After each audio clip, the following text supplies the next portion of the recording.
Magandang umaga mga kananay. Ito ngayon ang ganap sa aking kusina. Ayan. Ako yung nakabili ng worth of 200 na pusit sa palengke. At saka ito, pechay, sotanghon. Mimikos-mikos ko lang po yan. Yan ang aming ulam for today. Enough na po yan. 200, mahal ng pusit po eh. Kaya bimisuhan ko na lang siya para mayroon kaming gulay at sabaw na konti. Huwag naman maraming sabaw. Konti lang po sabaw. Gisadong pusit sa sotanghon. Yan po. Try nyo din po magluto ng ganito. Mas affordable lang. Isang pamilya makakakain na po niyan.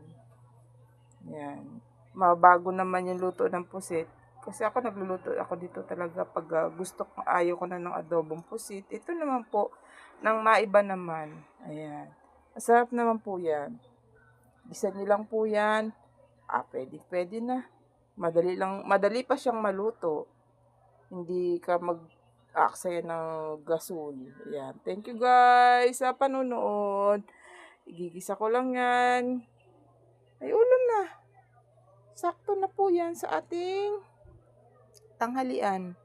Ayan. Thank you mga nanay, mga katatay, mga kasisi. Happy Father's Day pala daw ngayon. Thank you.